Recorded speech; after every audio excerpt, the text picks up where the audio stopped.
परिवार के सामने ही उनके बेटे को 3 गोलियां लगी और उसके बाद जीप में बैठा के उसको 2 गोलियां मारी गई और अस्पताल ले जाने के नाम पर कोई इलाज नहीं हुआ। अगर परिवार वाले पुलिस स्टेशन जा रहे हैं तो उन्हें मारा पीटा धमकाया जा रहा है, बंधक बनाया जा रहा है।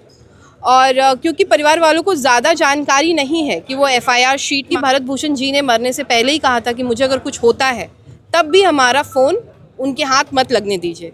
मतलब फ़ोन में कुछ ना कुछ तो ऐसा है जिससे वो डरे हुए थे और ये एक प्री प्लान मर्डर है। It's not an encounter, it's a pre plan murder.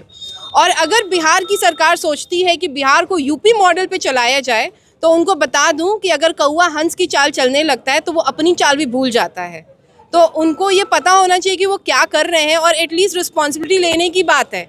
अगर आप सरकार, घटना के 3 दिन बीत गए, पुलिस के द्वारा FIR किया गया है, वो भी FIR परिवार के खिलाफ, गांव के लोगों के खिलाफ, पुलिस पर FIR तो देखिए ये जो हमारा सरकार है या आज हमारे जो बिहार का हाल है, तो इसमें तो मैंने पहले भी कहा और अभी फिर से दोहराऊंगी कि कानून की किताबें बंद हो चुकी हैं। यहाँ सिर्फ गोलियों से ही न्याय दिया जा रहा है उनके हिसाब से, क्योंकि एनकाउंटर और हाफ एनकाउंटर जैसे शब्द हमारे संविधान के हैं ही नहीं। और हाफ एनकाउंटर करे या एनकाउंटर करे तो ये सटा के गोली मारते हैं। आप देखिए कितना बड़ा दुर्भाग्य है कि परिवार के सामने ही उनके बेटे को 3 गोलियां लगी और उसके बाद जीप में बैठा के उसको 2 गोलियां मारी गई और अस्पताल ले जाने के नाम पर कोई इलाज नहीं हुआ। अगर परिवार वाले पुलिस स्टेशन जा रहे हैं तो उन्हें मारा पीटा धमकाया जा रहा है, बंधक बनाया जा रहा है। और क्योंकि परिवार वालों को ज़्यादा जानकारी नहीं है कि वो FIR शीट मांगे और ये सब उनको नहीं पता है, तो इस पे वो लोग उन पे शासन चला रहे हैं। उनका फ़ोन जब्त किया गया है, जबकि भरत भूषण जी ने मरने से पहले ही कहा था कि मुझे अगर कुछ होता है तब भी हमारा फ़ोन उनके हाथ मत लगने दीजिए। मतलब फ़ोन में कुछ ना कुछ तो ऐसा है जिससे वो डरे हुए थे और ये एक प्री प्लान मर्डर है। It's not an encounter, it's a pre plan murder. और अगर बिहार की सरकार सोचती है कि बिहार को यूपी मॉडल पे चलाया जाए तो उनको बता दूं कि अगर कौवा हंस की चाल चलने लगता है तो वो अपनी चाल भी भूल जाता है।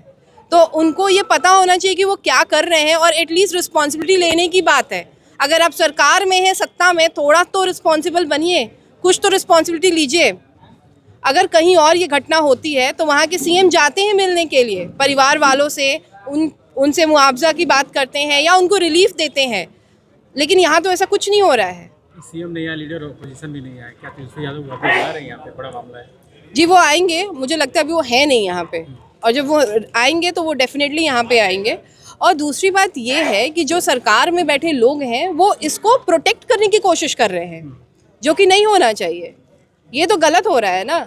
यहाँ एक बंदे को गोली लग गई है, एक उसका मर्डर हो गया है, मर्डर चार्जेस लगने चाहिए, तो परिवार को प्रताड़ित किया जा रहा है। परिवार के साथ जो लोग खड़े हो रहे हैं उन पे FIR हो रहा है, उन पे तो मर्डर चार्जेस होने चाहिए और उनको ऐसे ही नहीं छोड़ना चाहिए। सिर्फ उनको सस्पेंड करना इज़ नॉट अ थिंग, उनको निलंबित करना चाहिए, प्लस उन पे चार्जेस लगने चाहिए, कठोर क्रिमिनल चार्जेस लगने चाहिए और उनको फांसी की सज़ा देनी चाहिए as an example for society का सुरक्षा। सरकार ने एक घंटे पहले एक नोटिफिकेशन दिया है जिसमें बताया गया कि हाई कोर्ट के जो रिटायर्ड जस्टिस हैं, हाँ, वो कार्रवाई जांच करेंगे। क्या इस जांच से आप लोग संतुष्ट है? लगेगा कि नहीं जांच सामने सही मायने में? पहले कार्रवाई होने देते हैं, उसके बाद इस पे हम लोग अपना निर्णय सुनाएंगे कि सही हो रहा है कि नहीं, क्योंकि गलत होगा तो हम लोग तो आवाज़ उठाएंगे।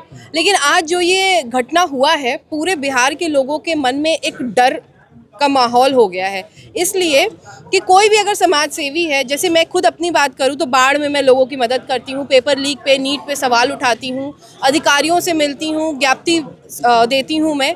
तो कल को अगर हम लोग आवाज़ उठाएंगे और अगर पसंद नहीं आएगा सरकार को या अधिकारियों को तो क्या वो गोली मार देंगे?